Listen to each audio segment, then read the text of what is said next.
Hey everybody, Scoutcrafty here again, Mishmash Monday. Hope you had a great weekend. There are times, a lot of times when you're a creator, especially if you're putting out a lot of videos, sometimes you kind of come into a writer's block, or you struggle for what kind of content you want to put out. What do I feel like doing? Sometimes you come up with a complete blank. But there are other times, the other side of that coin is when you have so much content that you just have to figure out a way to spread it out and present it properly, because I have a ton of stuff.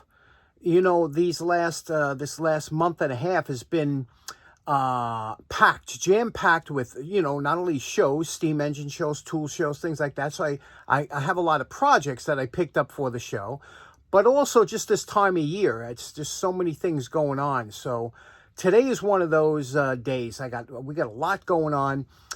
This past Thursday was the Long Island Antique Tool Collectors Meet out by Smithtown, and it was such a fantastic meet.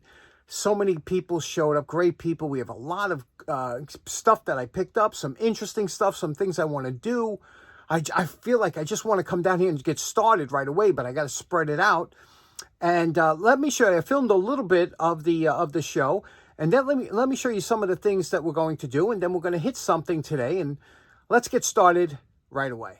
Now, I met up with my good buddy Brian for breakfast, and he brought down his 1974 Stratocaster by Fender, and this is a beauty. Now, we're just going to polish this piece out. See that piece right there? We're going to just polish it out. It's all original, this guitar, and these things run pretty penny, especially in this unusual, beautiful orange color. Isn't that a sweetheart of a guitar?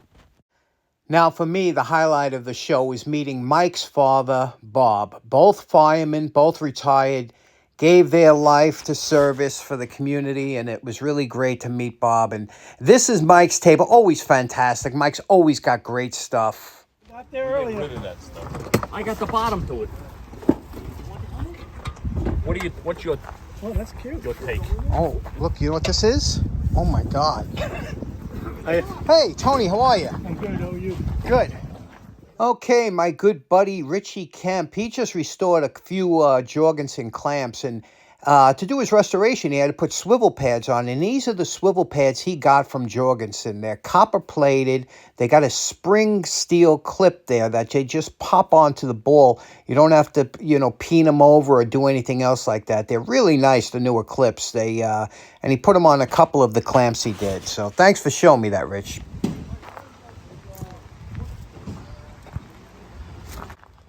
These tables belong to our good friends Mike and his brother Roger. There's Mike right there.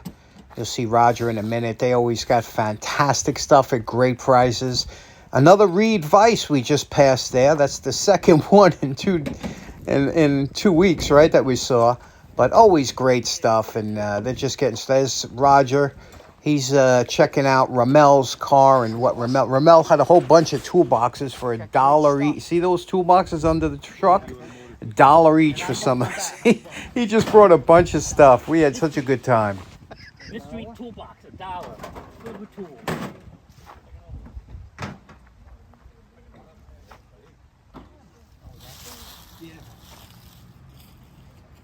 Tony, you're breaking out all the nice stuff lately. All the good stuff.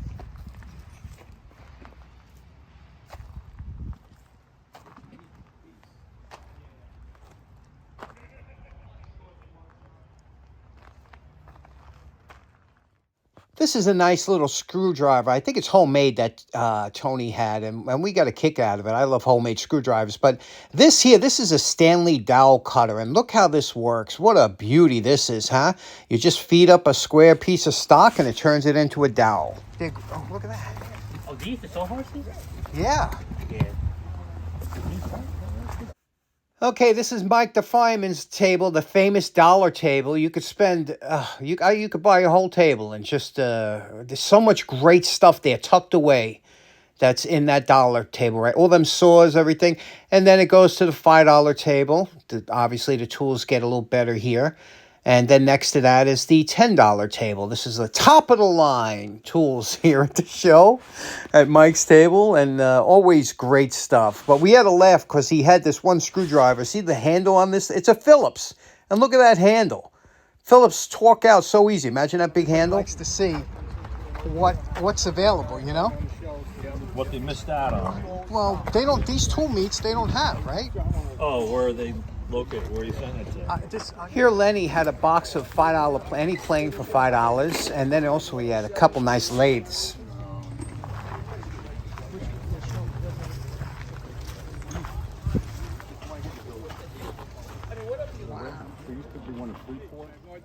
Oh, we always love Pete's table. There's Pete right there. He always has fantastic stuff. I don't know.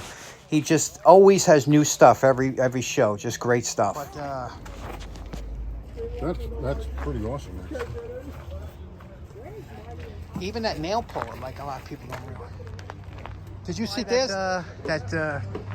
Okay, first up, unfortunately, my buddy, my mentor, Dan Semmel, couldn't make it down there. So whenever he isn't there, I always look out for maybe things he might be interested in. I think this is some of the things. He loves tap and die sets. He has a wonderful collection. But this one here is a Greenfield tap and die, and I think Dan likes, he asked me about the 3/4 inch, which I think these are split dies. You see that? This is a split die, and it's got 2 screws, and this is, like I said, a Greenfield tap and die. And Mike had this, so I said, Mike, I'm going to pick this up for Dan. I don't know if he wants them or whatever the case may be, but this one here, if you could see, this is the die handle, right? You would put the dies in here, or this little adapter here is how you use it to use the taps. You place this in here like this, you see, and now you have a tap handle from just this little insert here. You can loosen it and tighten it with this little here, but very interesting. These were, became quite collectible after a while because of the sizes and whatnot.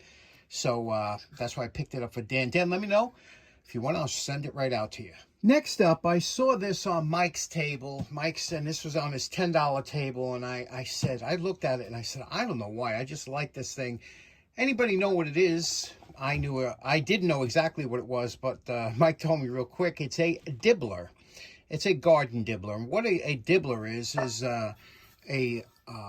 basically a point. This is all cast iron. And what you do is you stick this into the ground and plant your seed, and that's basically what it's for. You could see here, this is Frank H. Battles, Rochester, New York, and the date here was patented March 28th, 1893. So I just thought for over 100 years. Now, these are not, they're still made today. It's not a rare or highly collectible tool, but it's something that's old, and I just thought it would be nice, and I just wanted to finish it up as I would like to do it, as I would like to display this, because it's something you don't see too often. So what do you say we do that? Now, I would like to make this the way you would probably find it if you went into a general store back in 100 years ago and you went to buy one new. So there's a few ways we could do this up painted-wise, but what I want to do first of all, I'm not going to try and take it apart or anything, but what I want to do is I would like to first clean it, and to do that here, in here, we're going to wire brush it and stuff, but I'm also going to take a brush here with some detergent or Comet or something and get all the dirt and everything out of the handle. This is our post-wire brush evaluation. You can see what it looks like here. We got all that gunk out. I'm sure there was some coloring in here. The handle was most likely black. This here, I spent a lot of time on the wire brush to get this nice, but I'd really like to polish this, you know. That's the way it would look if you kept using it every day. This would kind of get into a polished steel. And maybe we'll do I got to see. Let's take it to the belt sander and see how this comes out when this is nice and polished out. Now you know my favorite part. Remember what this antique dibbler looked like before we started. Okay, here's where we're at. You know, this happens to me every time I do something that's cast. It always happens. I take it down, I get it to a decent finish, you know, And then I was going to color this. I was going to make it black, you know, the way it pop. But then I look at it and I'm like, I just like the way the raw casting looks. Look what we did here. You see how it makes the letters pop? You see that here? How they all pop when they're, you know, you sand the tops of them. It makes them shine. I love this. Don't this look nice? Like something you'd want to, you know. What do you think? What do you think? Next up is a mic challenge. This came from Mike. He said, first thing he goes, here's a challenge. And, you know, who doesn't love a good challenge? And look at, this is a KC Pro 1¼ inch chisel. Okay. I don't do a lot of wood chisels. This tapered, you see here the facets. This one's tapered in the middle. That's kind of interesting, right? And you could see here, it's got some serial numbers up here, but obviously this is the issue. It looks like we got a bit of an issue here, right? Do you think this could be reground? What do you think? You know, a lot of times they heat temper it up to about here, so we're still in the temper zone. I said, look, I'm good for a challenge. I'm not a big chisel guy, but what do you say we just get this so it's somewhat decent, used as a user chisel? First thing you want to do is we're going to take the cutoff wheel and we're going to cut straight across, okay? Now, being that we have a flat edge here, we just took a square and put a line over there. So let's get the cutoff disc, and we'll just cut that off. Now, you want to use the thinnest cutoff disc you can to avoid overheating the metal. And take a light strokes. Don't push too hard. You could cool it with water. I'm not interested in that. You can always retemper it too if you find that you softened it a little bit. But we're going to cut right across here and get a straight cut across. Okay, you can see we got a nice square cut across the top there.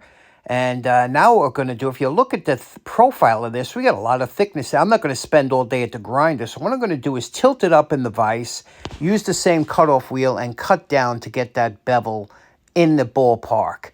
Now, you know my favorite part. Remember what this chisel looked like before we started.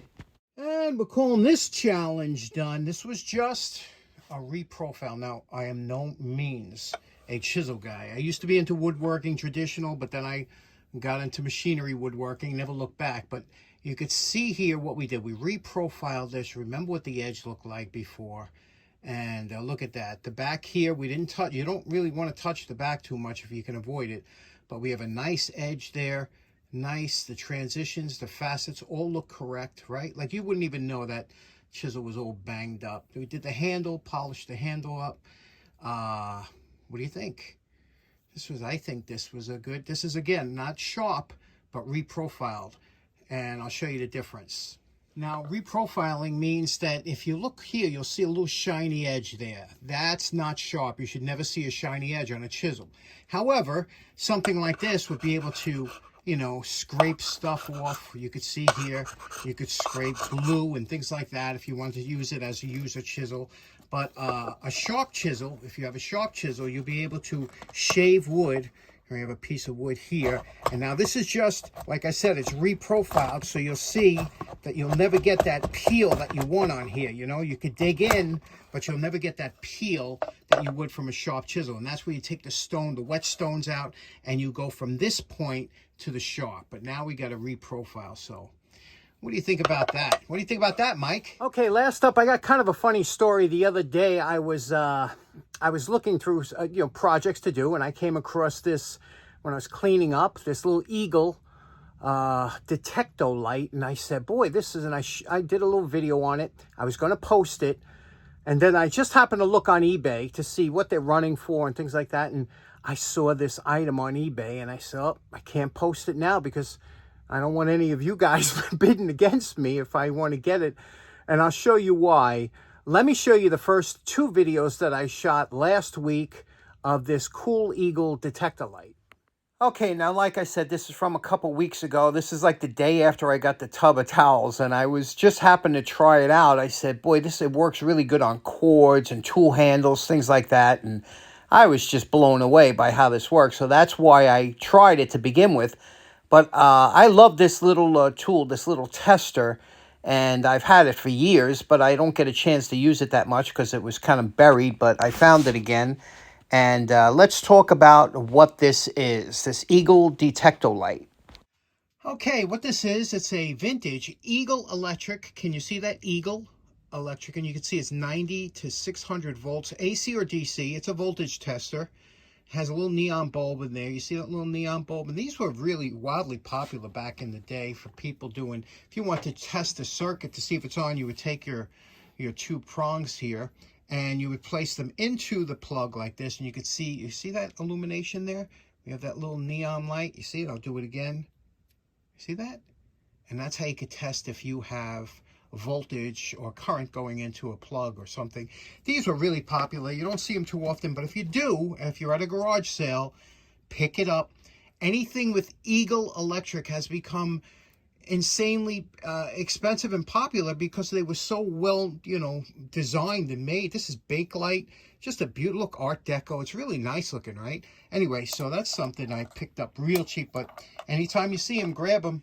And here it is. Here's the Eagle Detecto-Lite. Now, I had two reasons for buying. First of all, I said, you know what I could do?